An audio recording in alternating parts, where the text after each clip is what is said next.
एक लोटा जल और आप होंगे अपने प्रत्येक कार्य में सफल। ये निश्चित बात है प्रिय मित्रों। सूर्य देव को जल प्रत्येक सनातनी को अवश्य ही अर्पित करना चाहिए। और जो भी व्यक्ति प्रातःकाल सूर्यदेव को जल अर्पित करने के बाद अपने घर से निकलता है उसके जीवन में कोई बाधा रहती नहीं। सुरक्षा का एक अवैध चक्र उसको प्राप्त हो जाता है, किसी भी प्रकार से उसकी हानि होती नहीं प्रिय मित्रों। किंतु जल विधि सम्मत शास्त्र सम्मत तरीके से ही अर्पित करना चाहिए।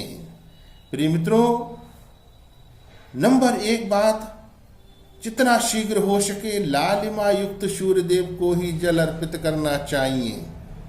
नंबर 2 बात, हो सके तो लाल रंग के वस्त्र, नहीं तो केसरिया रंग के वस्त्र, नहीं तो पीले रंग के वस्त्र पहनकर जल अर्पित करिए सूर्यदेव को। तीसरी बात, 3 बार में अर्घ्य देना है आपको सूर्यदेव को। 3 धार में अर्घ्य देना है, यानी एक बार आपने अर्घ्य दिया, रुक जाइए, फिर दूसरी बार अर्घ्य दिया और तीसरी बार में जल पूरी तरह से अर्पित कर दिया। प्रिय मित्रों, तांबे का लोटा लीजिए, उसमें जल छोटा सा टुकड़ा गुड़ का डाल लीजिए प्रिय मित्रों, और उसमें आप लाल चंदन अवश्य डालिए। लाल रंग का एक पुष्प डालकर अति शीघ्र आप जल प्रातः काल अर्पित कीजिए। स्नान के उपरांत 3 बार में आपको अर्घ्य देना है। और ध्यान रखना है क्या, आप इस मंत्र को बोलते हुए अर्घ्य दीजिए प्रिय मित्रों। ओम घृणी सूर्याय नमः, ओम घृणी सूर्याय नमः, ओम घृणी सूर्याय नमः।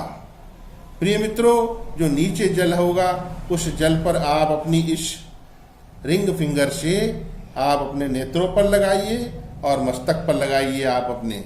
बस इतनी क्रिया आपको करनी है। हाथ जोड़कर प्रणाम कर लीजिए।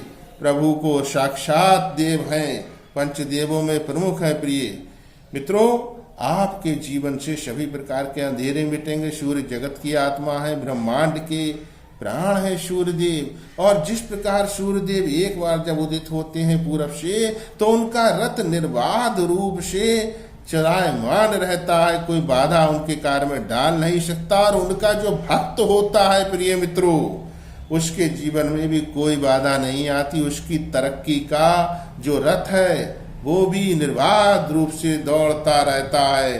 पकड़ लीजिए इस क्रिया को। पेज पर नए हो प्रिय मित्रों तो फॉलो कर लीजिए। जय श्री राम।